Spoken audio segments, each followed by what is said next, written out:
condamne le comportement des autres, il porte un jugement sur autrui en condamnant ses actions. Le Seigneur Jésus lui met en garde, car cette attitude critique qui cherche constamment l'erreur dans le but de causer du tort à l'autre, c'est lui qui prend plaisir à souligner les fautes des autres et n'a aucune intention de leur venir en aide. Cette personne, c'est un agent du diable. C'est l'enseignement de Jésus dans Matthieu 7, versets 1 à 5. Ne venez pas me dire encore, je suis en train d'insulter quelqu'un.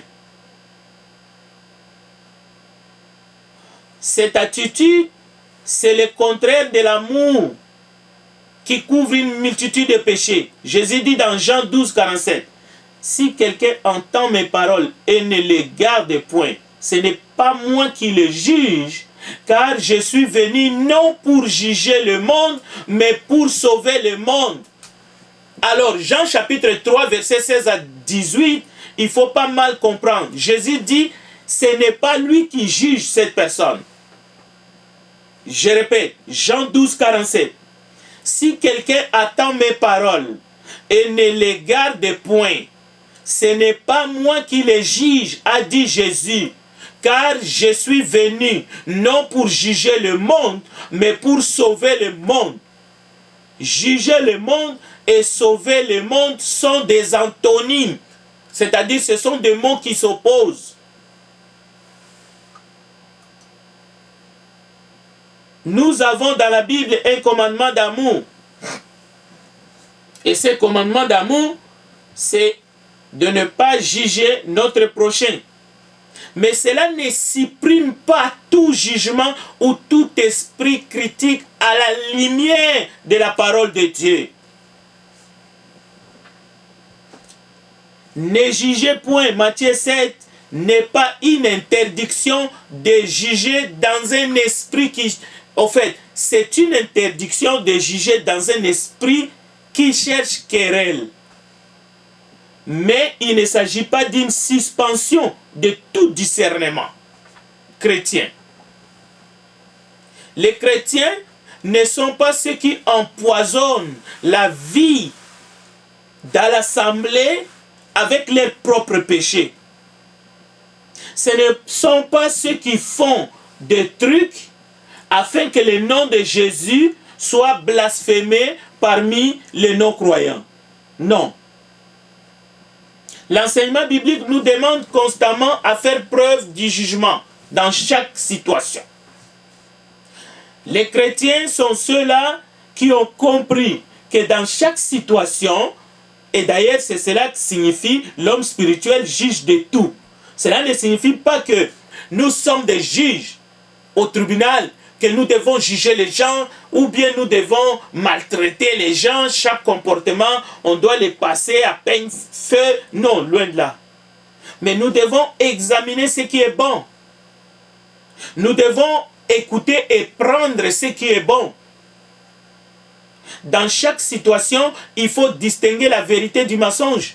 Il faut distinguer le bien du mal.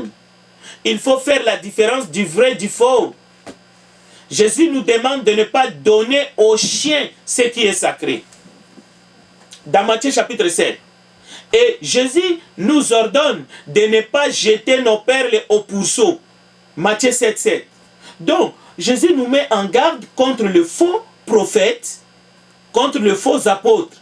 Donc, nous devons reconnaître. Voilà l'importance de juger ou de continuer à juger, parce que ce n'est pas une interdiction dans Matthieu 7. Au contraire, c'est un appel au discernement. Nous devons reconnaître ce que Jésus appelle des chiens et des pourceaux. Qui sont les chiens? Qui sont des pourceaux? Qui sont des faux prophètes? C'est biblique. Et comment reconnaître cette catégorie des personnes, parce qu'il s'agit des personnes, si nous n'examinons pas, si nous n'avons pas un esprit de jugement, mais pas pour condamner, pas pour prononcer des condamnations finales, parce que nous cesserons à ce moment-là de prêcher la bonne nouvelle. Vous savez, il y a 3 sortes de personnes. Il y a des personnes qui sont soumises à la parole de Dieu, mais il y a des personnes qui cherchent à tordre la parole de Dieu, et il y a des personnes qui sont dans la confusion, mais la plus totale. La nature humaine essaye de minimiser tout, y compris la parole de Dieu. Il est toujours plus facile de chercher le blâme plutôt que de chercher à comprendre le pourquoi des choses. Dès que quelqu'un parle, on veut le blâmer. On vient le corriger. Sans même analyser, sans même comprendre quel était le thème qui a été abordé. Chercher le blâme plutôt que de chercher à comprendre le pourquoi des choses. Pourquoi c'est compliqué la vie quand on peut juste accuser quelqu'un? Voilà l'attitude des gens. Lui, il cherche à accuser quelqu'un, mais alors, il cherche tous les moyens possibles. Comme on dit, tout chemin mène à Rome. Au fait, cette tendance consiste à cultiver une image de nous-mêmes qui nous favorise par rapport au reste du monde, au reste de la société. C'est une tendance de gens de ce monde qui pensent qu'en essayant d'enfoncer quelqu'un d'autre, alors on va se trouver une place dans la société. C'est comme on dit, en parlant de malheur d'autrui, on se donne l'impression d'être dans une meilleure posture. Non.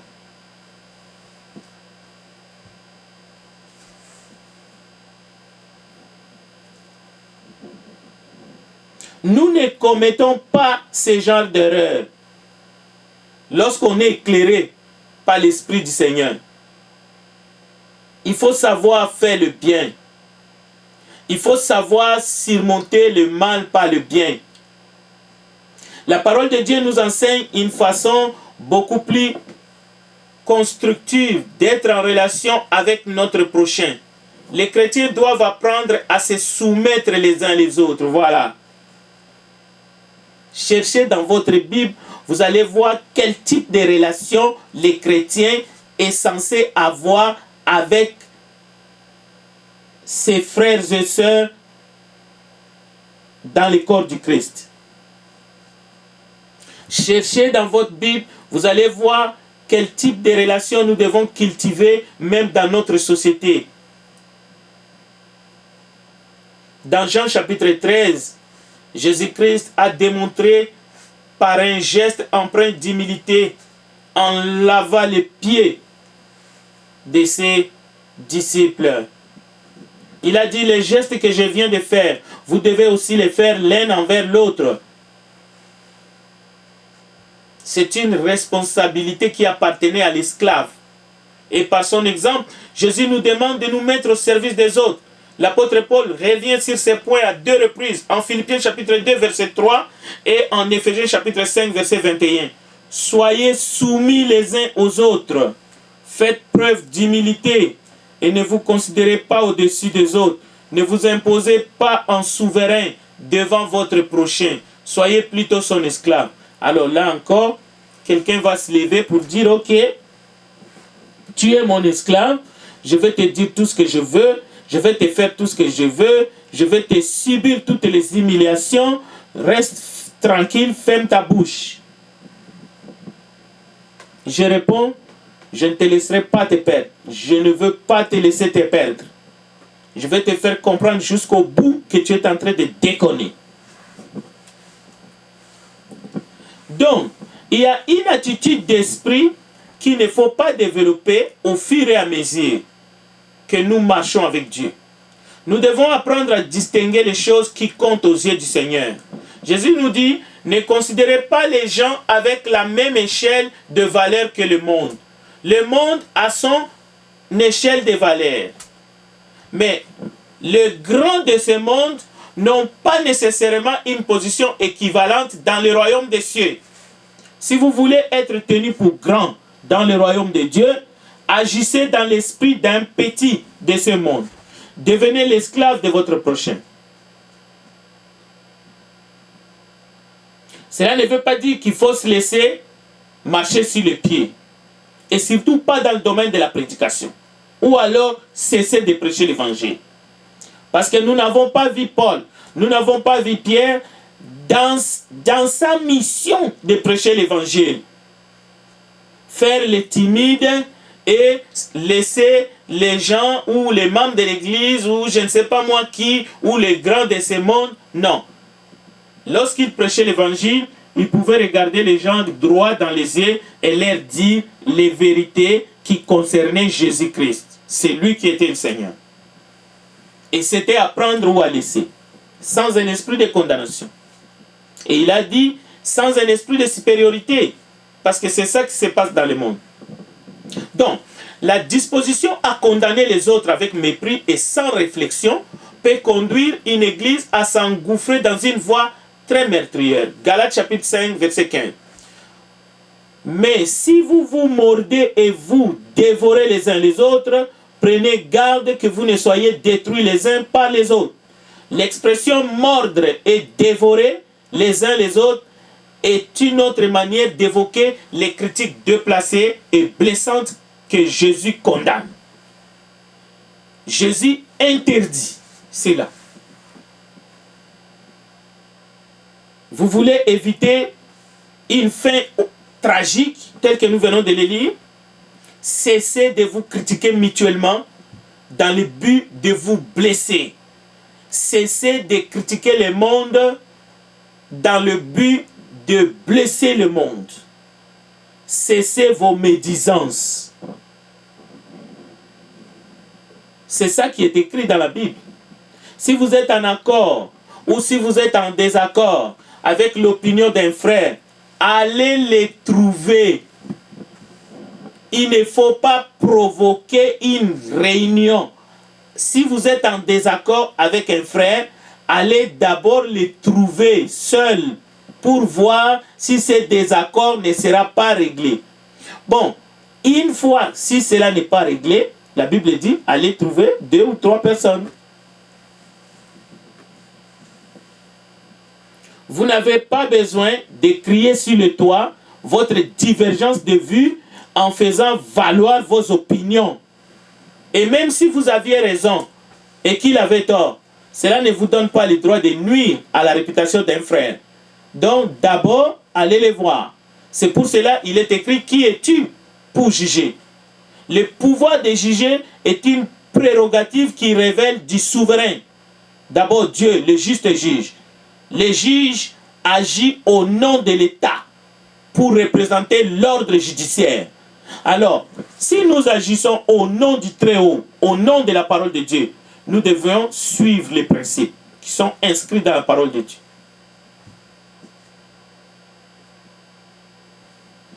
Le rôle du juge, c'est pour rendre la justice. À cet effet, il est investi d'une autorité juridictionnelle qui lui donne le pouvoir de faire appliquer la loi. Quel chrétien peut dire qu'il a le même pouvoir?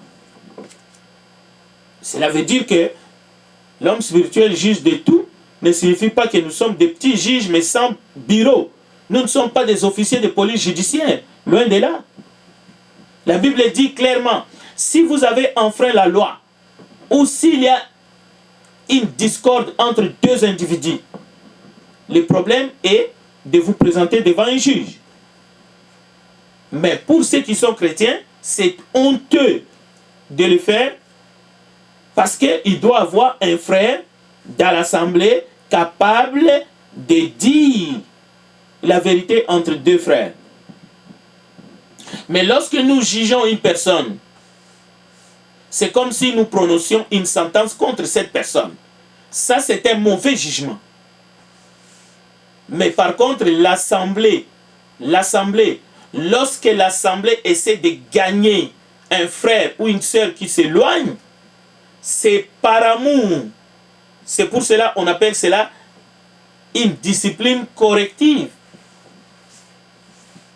Donc, l'Assemblée ne cherche pas à s'imposer, mais l'Assemblée veut écouter le frère et lui montrer les paroles du Seigneur afin de les gagner, afin qu'ils puissent revenir dans le bercail, dans les troupeaux.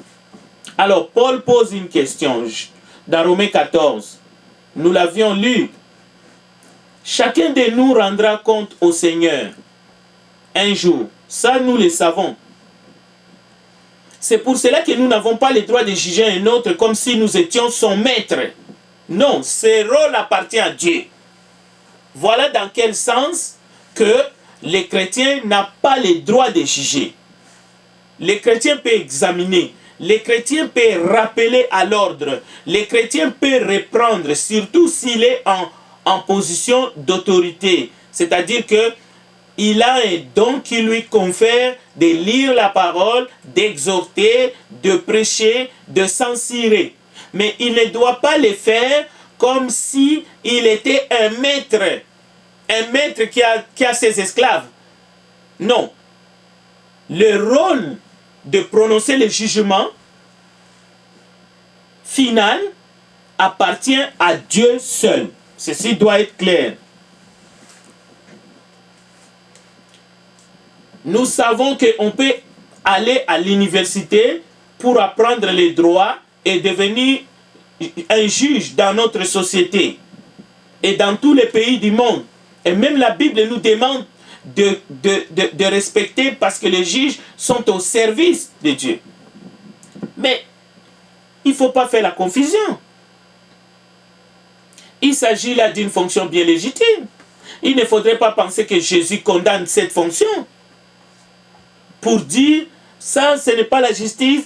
Dieu saura le dire le moment venu. La Bible dit il faut respecter l'autorité qui est établie. Mais par contre, si l'autorité vient nous imposer de désobéir à Dieu, là il faut dire non. Mais nous n'allons pas nous émisser justement en essayant de dire telle autorité est juste, telle autre n'est pas juste, telle autorité dit les droits, telle autre autorité ne dit pas les droits. Non, non, non. Mais si l'autorité pêche, vous savez, et qui n'est pas chrétien, notre rôle c'est de lui prêcher l'évangile pour qu'il devienne chrétien, pour que son problème du péché soit réglé. Ça c'est clair. Mais si une autorité s'en prend contre les chrétiens et commence à les persécuter et à les tuer, on peut dire que César a persécuté les chrétiens au 1er siècle. Ou dans tel pays, en Inde, on est en train de persécuter les chrétiens. On doit le dire. Ça c'est clair. Mais on ne doit pas, dans des jugements, au fait que nous n'avons rien à voir, que nous ne connaissons même pas les dossiers, au fait, que nous ne maîtrisons pas les dossiers. On ne peut pas se prononcer là-dessus. Dieu seul peut exercer le droit divin. Et il le fera d'ailleurs par Jésus au jour du jugement.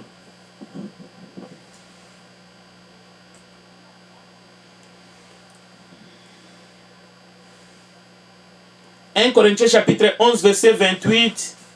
Mes chers frères et sœurs, ces textes nous concernent. Que chacun donc s'éprouve soi-même, et qu'ainsi il mange du pain et boive de la coupe. Car celui qui mange et boit sans discerner le corps du Seigneur mange et boit un jugement contre lui-même. C'est pour cela qu'il y a parmi vous d'infirmes et de malades, et qu'un grand nombre sont morts. Si nous nous jugeons nous-mêmes, nous ne serions pas jugés. Mais quand nous sommes jugés, nous sommes châtiés par le Seigneur, afin que nous ne soyons pas condamnés avec le monde. Oh, mais ici, c'est clair et net. On peut dire que le jugement dont il est question ici ne s'adresse qu'aux chrétiens. Qui peut dire le contraire?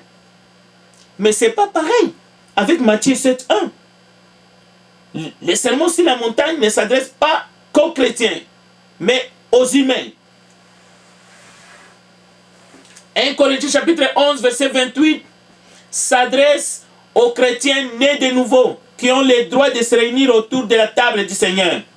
Et il y a un jugement D'abord, s'éprouver soi-même signifie s'examiner soi-même. C'est un jugement que chacun doit faire par rapport à lui-même, pas par rapport à l'autre. Souvent, nous attendons pourquoi lui n'a pas pris les repas du Seigneur. Qui t'a dit d'aider? Non, oui, on peut se soucier d'un frère ou d'une sœur parce qu'on ne les voit pas autour de la table du Seigneur. Mais laisse le berger, le pasteur, ou même si tu es un frère, mais si tu vas avec amour, avec doigté, si vraiment tu es conduit par l'Esprit du Seigneur, pas pour aller froisser ou pour aller juger un frère, vas-y. Mais sinon, fais gaffe. Mais par contre, les bergers, ils sont dans leur tâche. Ils ont été établis pour paître les troupeaux pour lesquels Christ a versé son sang. C'est pour cela chaque assemblée, à un certain niveau, à un certain moment, arrivé à une certaine maturité, doit établir selon l'ordre des apôtres dans chaque ville. Les anciens ont été nommés, et c'est là jusqu'au retour du Seigneur. Ceux qui se dressent contre cet enseignement, ceux qui se dressent contre cette injonction du Saint-Esprit d'établir des anciens et des diacres, parce qu'ils veulent diriger des assemblées en solo pour bouffer de l'argent, voler dans la caisse. Le juge est à la porte et ce n'est pas un jugement. Mais ici, il s'agit d'un jugement. Manger et boire le pain et la coupe sans discerner le corps du Seigneur, c'est manger et boire un jugement contre soi-même. C'est pour cela qu'il y a parmi vous beaucoup d'infirmes et de malades et qu'un grand nombre sont morts.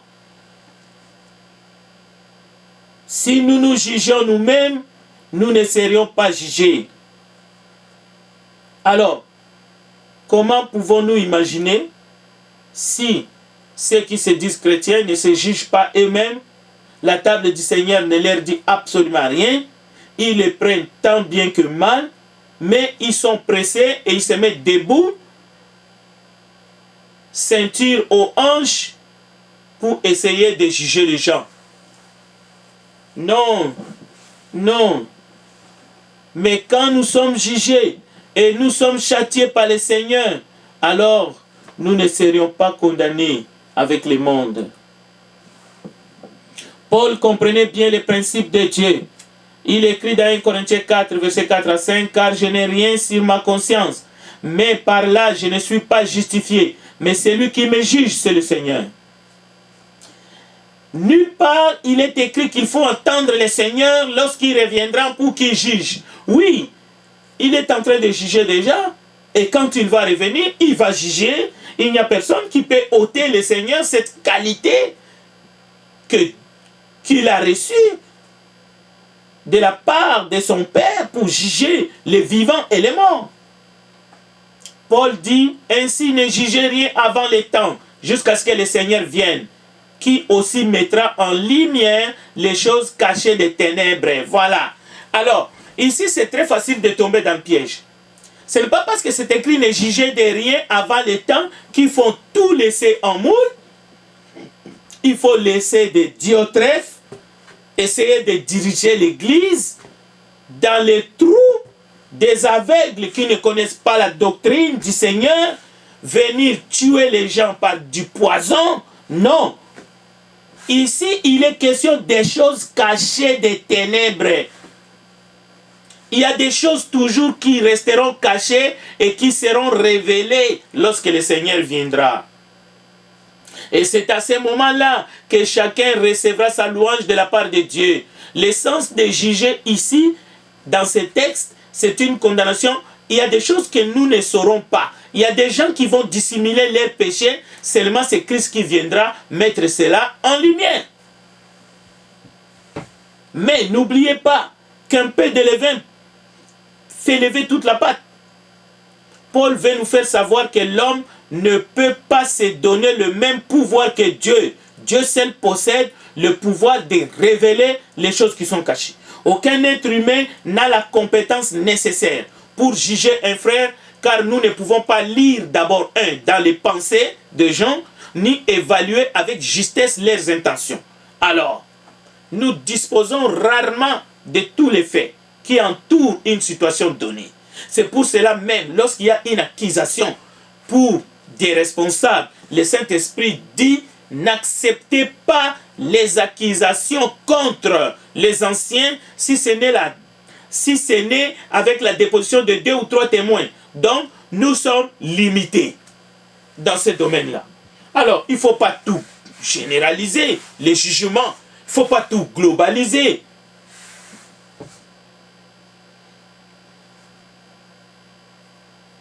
Ne jugez pas. Ne jouez pas le rôle du juge divin. Voilà. En d'autres termes, ne nous prenons pas pour Dieu. Ne vous prenez pas pour Dieu. C'est ça le message. Ce n'est pas ce qu'on veut nous faire croire. Il y a un grand danger auquel nous nous exposons lorsque nous commençons à juger les autres. Nous devons d'abord comprendre la sévérité des jugements que nous subirons, qui sera proportionnelle à la sévérité que nous avons exprimée quand nous avons osé condamner les autres. Écoutez, la Bible dit qu'il ne faut pas qu'il y ait un grand nombre qui se mette à enseigner, car nous serons jugés sévèrement. Bon, est-ce que cela veut dire que la moisson est grande, il y a peu d'ouvriers? N'a aucun sens. Cela veut dire que nos jeunes, les femmes âgées qui doivent enseigner les jeunes femmes à aimer leur mari, il faut diminuer le nombre de personnes qui veulent, qui aspirent à devenir évêques dans l'église, parce que les évêques, le pasteur, ils ont le rôle d'enseigner dans le corps du Christ. Parce qu'il y a un texte qui dit il ne faut pas qu'il y ait un grand nombre qui se mettent à enseigner. Est-ce que c'est cela? Non. Lorsque la Bible dit ne jugez point afin que vous ne soyez point jugés, cela veut dire ne jouez pas le rôle du juge divin. Dieu est Dieu. Nous devons nous limiter. Nous devons avoir les discernements. Mais cela ne veut pas dire que nous ne devons pas nous aider les uns les autres, car on nous jugera du jugement dont nous jugeons, l'on nous mesurera avec la mesure dont nous avons mesuré les autres. Alors, nous allons terminer par un texte, justement, phare d'un homme.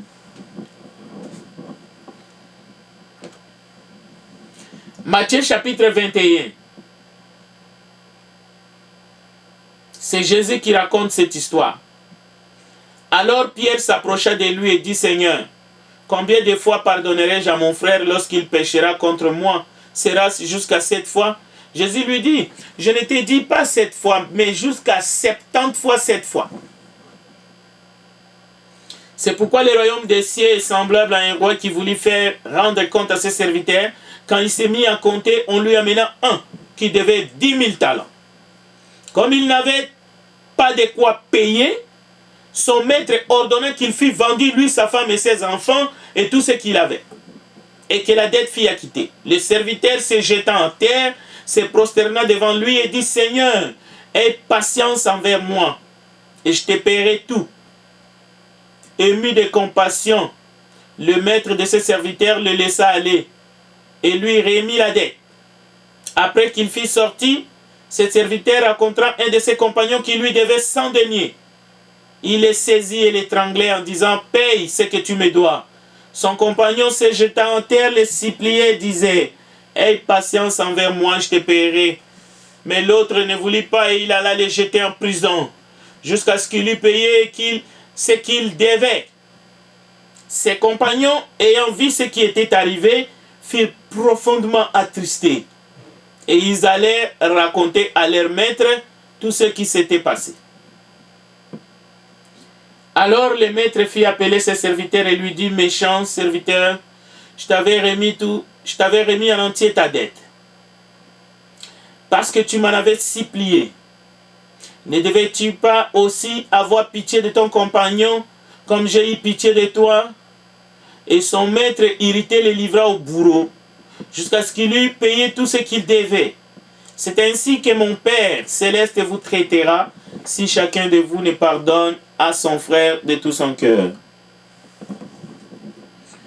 Dans cette histoire, il y a plusieurs jugements qu'il faut discerner.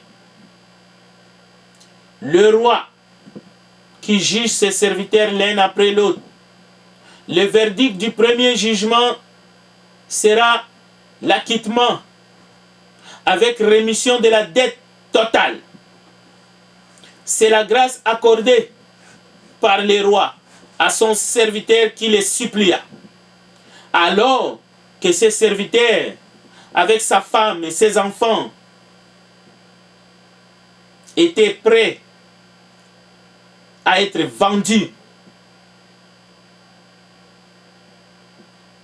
Le deuxième jugement, sans mesure, que nous trouvons dans ce texte, c'est ce serviteur qui venait de bénéficier de la grâce de son roi contre son compagnon qui lui devait une petite somme d'une demi-journée, presque une journée du travail, sans denier. Ce serviteur impitoyable exerça un jugement excessif.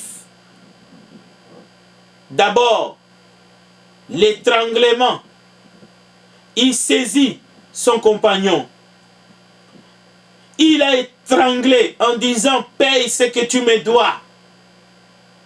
Son compagnon se jeta à terre, les suppliait disant: aie patience envers moi, je te payerai. Mais l'autre ne voulut pas et il alla les jeter en prison jusqu'à ce qu'il eût payé ce qu'il devait. Et il lui paya la dette au complet. Un jugement excessif avec des coups et blessures, l'étranglement, la prison ferme comme sanction finale et le paiement de la dette au complet avant l'acquittement. Le troisième jugement que nous trouvons dans ces textes racontés par notre Seigneur de gloire, c'est le jugement du roi qui avait déjà pardonné son serviteur, qui avait gracié celui-ci, et pas seulement lui-même, mais il a gracié sa famille. Cela veut dire sa femme et ses enfants étaient désormais libres, acquittés même de leurs dettes, une grosse somme qu'il était même impossible de payer. Il y a un instant, ils avaient reçu grâce sur grâce, mais les voilà sur la route. Quelques minutes plus tard, cet homme va rencontrer son compagnon qui lui devait 100 deniers seulement. Et voilà, il va exercer un jugement terrible contre lui. Mais attention, il y avait des amis qui ont suivi la scène, qui ont suivi cette scène. Et ces amis sont allés rapporter au roi ce qui s'est passé. La Bible nous dit, le roi va maintenant exercer le troisième jugement que nous voulons voir, que j'aimerais que nous ouvrons les yeux pour voir dans Matthieu chapitre 21. Et c'est un jugement qui est exercé dans l'irritation. La Bible dit, le roi fut irrité. L'irritation du roi qui livre cette fois-ci ses serviteurs au bourreau. Et ici, les bourreaux, ce n'est pas les gendarmes. Les bourreaux, ce n'est pas la police. Mais les bourreaux ici, c'est le diable. La prison ferme, pour ne pas dire la perpétuité, car sa dette était trop grande, impossible de payer comme notre dette. Nous sommes incapables de payer le prix de notre rédemption parce que nous avons péché, nous avons offensé Dieu. La grande leçon à tirer ici, c'est ce que Jésus dit lui-même. Jésus dit, c'est ainsi que mon Père céleste vous traitera si chacun de vous ne pardonne à son frère de tout son cœur. Et même les jugements sévères de ceux qui ont dénoncé le méchant serviteur à son maître le roi. Et aussi, n'oublions pas qu'un jour, ils seront jugés sévèrement devant Dieu, car ils auraient pu faire autrement. Ils auraient pu peut-être approcher ces serviteurs impitoyables et essayer de les raisonner. Mais ils sont allés rapporter, mais un jour, ils rendront compte devant Dieu. Mais n'oubliez pas, ce n'est qu'une histoire racontée de la bouche du Seigneur. En appliquant ce soir sur vous la même mesure dont vous êtes servis pour juger votre prochain, c'est le principe biblique qui veut dire toute personne récoltera ce qu'il aura sémé. La parole de Dieu en fait mention.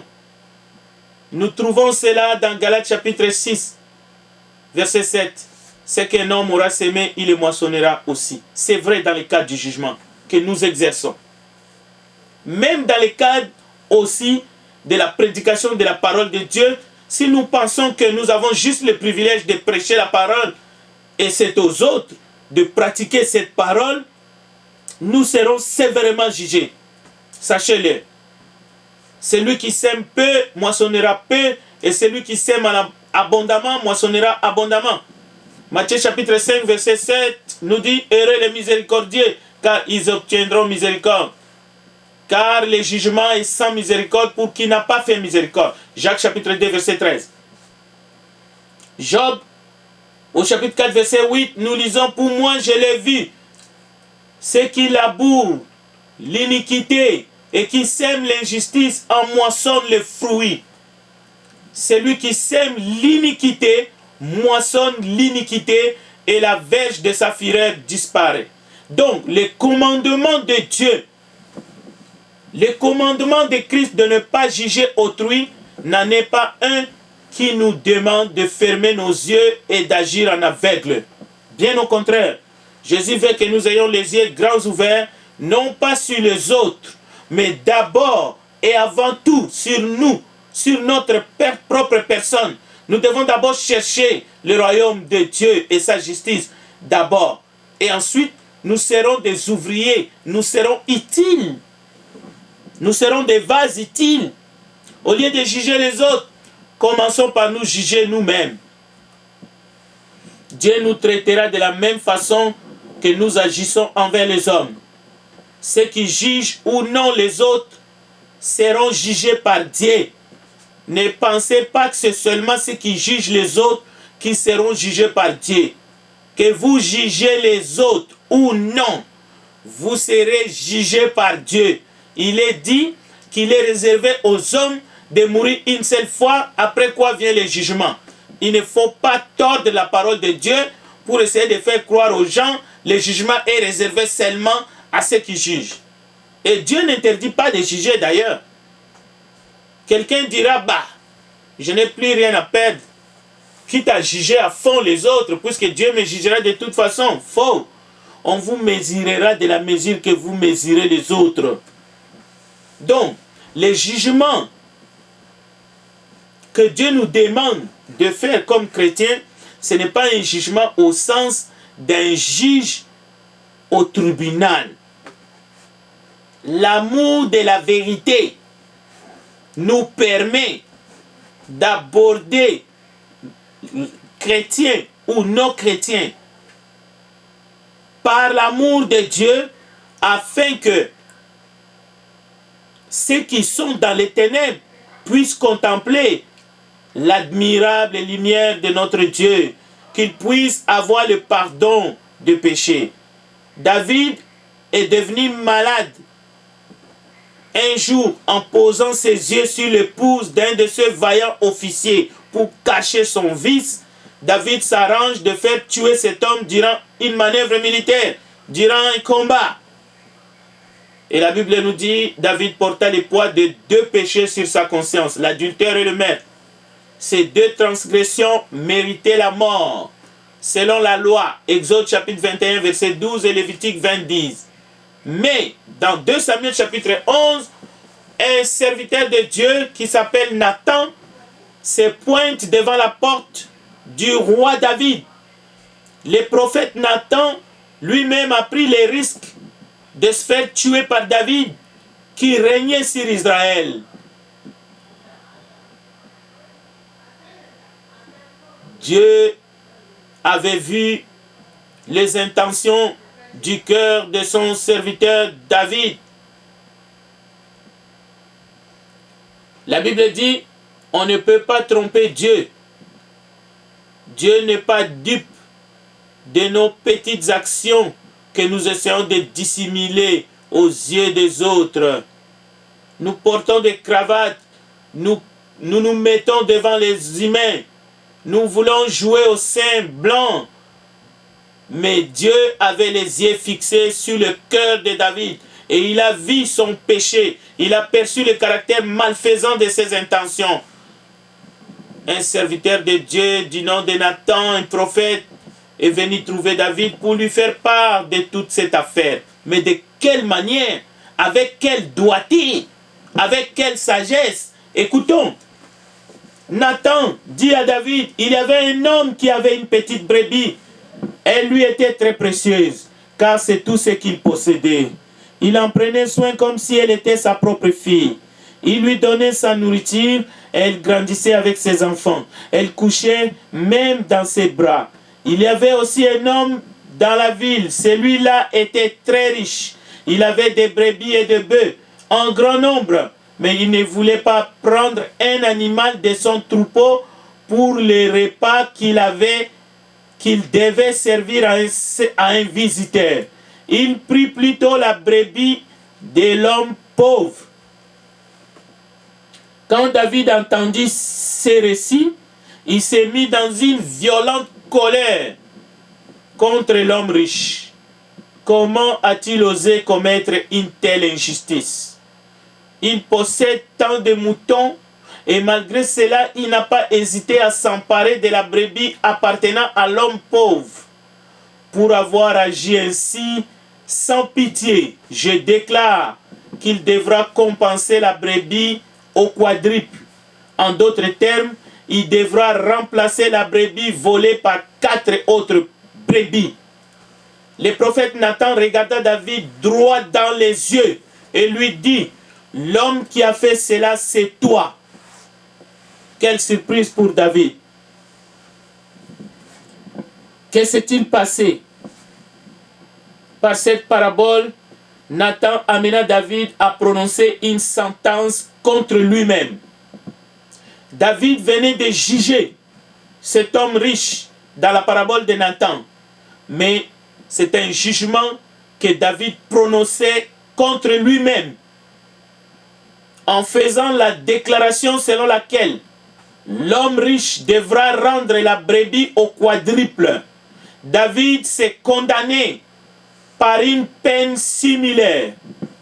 Nathan lui dit, tu es l'homme riche qui a volé la brebis de l'homme pauvre.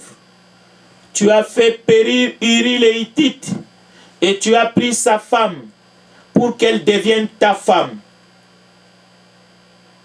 Chers frères et sœurs, l'Éternel, le Seigneur du ciel et de la terre, exécuta la sentence telle que David l'avait prononcée. En conséquence, David perdit 4 de ses fils. Ils moururent l'un après l'autre. Le bébé de Bathsheba, que David épousa après la mort de Uri le Hittite, Cet enfant qui est venu au monde mourut. 2 Samuel chapitre 12, verset 15. On tua un autre fils de David qui s'appelait Amnon. 2 Samuel chapitre 13, verset 28 à 29. Ensuite, Absalom subit le même sort. Un autre fils de David qui va mourir tragiquement. 2 Samuel chapitre 18, verset 14 à 15. Et finalement, Adonijah fut assassiné dans 1 Roi chapitre 2, verset 24 à 25. Dieu jugea son serviteur David selon son propre appréciation de la justice. Dans ces cas-ci, rendre au quadruple ce qui avait été volé. Voilà ce que signifie car on vous jugera du jugement dont vous jugez et l'on vous mesurera avec la mesure dont vous mesurez. Maintenant, si David s'était limité à s'humilier devant Dieu, devant la présence de Nathan, à dénoncer, à se repentir comme il a fait d'ailleurs, en disant simplement que l'homme qui a fait cela avait mal agi, sans pousser loin les bouchons de prononcer la condamnation qu'il devrait rendre au quadruple et même que cet homme méritait la mort, David serait jugé tout de même par Dieu pour adultère et pour meurtre de Uri. Mais la peine, dans ces cas-là, viendrait de Dieu seul, de l'initiative de Dieu, et non de la bouche de David, comme c'est le cas. Bien-aimés, nous devons cesser de rendre de faux jugements qui sont faits par nos sentiments, par le penchant de notre cœur mauvais, et non des jugements qui émanent de la parole de Dieu. Prêcher la parole de Dieu n'a jamais été un jugement comme ce que nous venons de constater dans la bouche de David.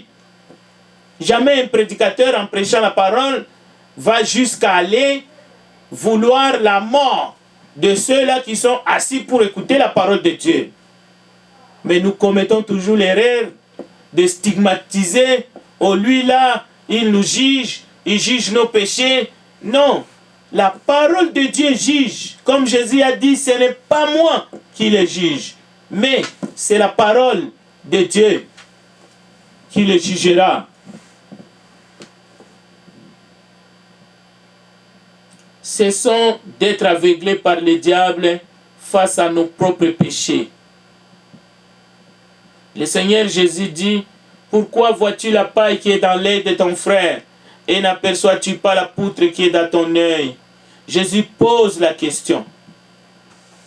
La paille et la poutre représentent les défauts personnels qui nécessitent une correction, qui nécessitent un jugement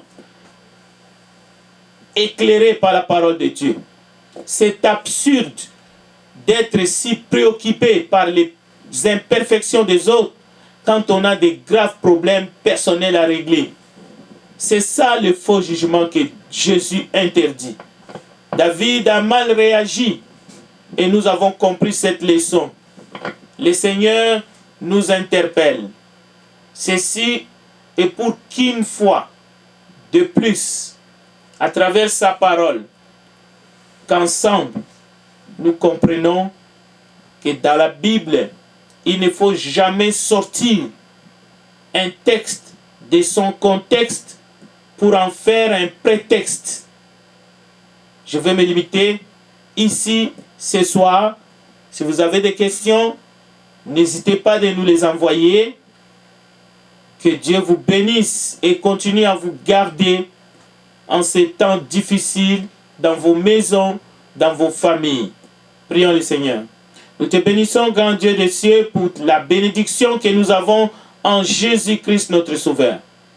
Bénis toutes les familles, fais que l'évangile continue à être prêché et que les gens viennent vers toi à travers Jésus-Christ que tu as ressuscité d'entre les morts et qui a reçu tout pouvoir dans les cieux sur la terre et sous la terre. Lui qui a le pouvoir de pardonner les péchés. Fais que la parole de Dieu qui est plantée aujourd'hui soit une bonne sémence afin que cela pousse et qu'elle produise des fruits en abondance pour ton royaume. Que ton nom soit glorifié, que ton règne vienne comme il l'est déjà. Merci pour ta présence, merci pour la présence de ton Saint-Esprit. Nous te louons et nous te glorifions. Enseigne ton peuple, enseigne tes enfants.